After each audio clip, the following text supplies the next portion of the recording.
Ketika Tuhan menganugerahkan perjanjian baru, Dia menjelaskan dalam Yeremia pasal 31, anak-anak perjanjian baru adalah anak-anak yang menerima pengampunan dosa dan umat sorgawiku yang kuakui. Mari kita lihat Yeremia pasal 31 ayat 31. Sesungguhnya, akan datang waktunya. Demikianlah firman Tuhan. Inilah firman yang diucapkan Tuhan. Aku akan mengadakan perjanjian baru dengan kaum Israel dan kaum Yehuda. Apa yang Dia adakan? Dia berkata Dia akan mengadakan perjanjian baru.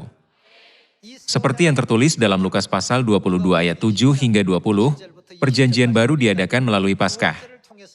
Tuhan berjanji untuk mengaruniakan hidup yang kekal kepada mereka yang makan roti Paskah dan minum anggur Paskah. Hal ini karena roti dan anggur Paskah dilambangkan sebagai pohon kehidupan di Taman Eden. Demikianlah Dia menetapkan pohon kehidupan sebagai hukum kebenaran.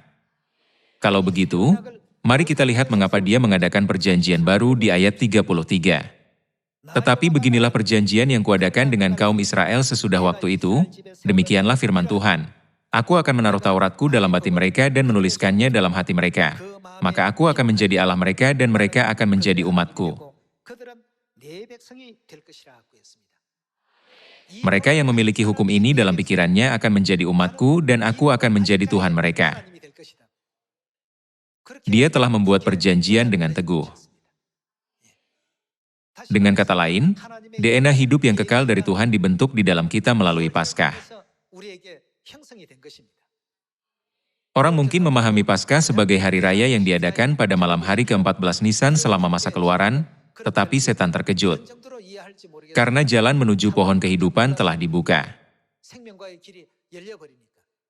Untuk menghapuskannya, pada tahun 155, 197, dan 325 Masehi, setan terus-menerus menghalangi dan menindas cahaya kebenaran Paskah agar tidak menyinari bumi.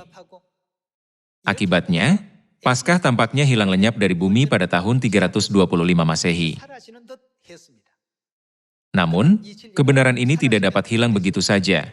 Menurut nubuat itu, kebenaran ini terkubur untuk sementara waktu, tetapi Tuhan datang untuk kedua kalinya dengan kebenaran hidup, Paskah Perjanjian Baru.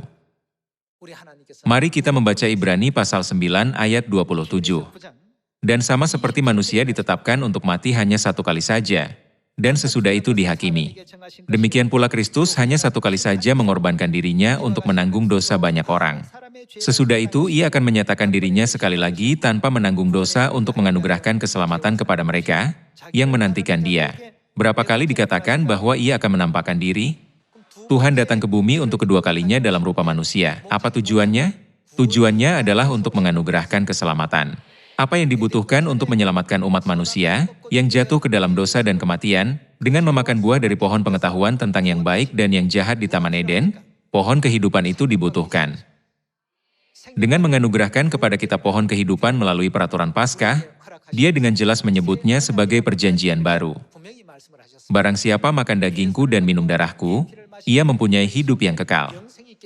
Untuk menemukan jalan iman yang benar dan tepat, umat manusia harus mencari jalan menuju pohon kehidupan. Lalu, oleh siapa hal ini dapat diungkapkan? Para malaikat menjaga jalan menuju pohon kehidupan dengan pedang yang menyala-nyala. Atas perintah siapa? Tidak ada seorang pun selain Tuhan. Berapa banyak seminari teologi yang ada saat ini? Berapa banyak siswa teologi yang ada? Menggunakan ungkapan dalam Alkitab, dikatakan bahwa jumlahnya seperti pasir di tepi laut. Meskipun ribuan orang telah mempelajari Alkitab dengan cermat, menghasilkan ribuan disertasi, tidak ada satupun yang diterbitkan dengan judul, "Kita harus merayakan Paskah."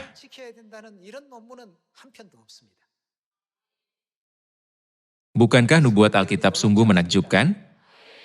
Kepadamu diberi karunia untuk mengetahui rahasia kerajaan sorga, tetapi kepada mereka tidak.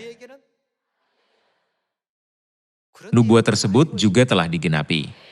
Untuk mencari Tuhan dengan benar, kita harus mencari kebenaran yang mengandung kehidupan. Saya ingin mengakhiri khotbah. Terima kasih banyak.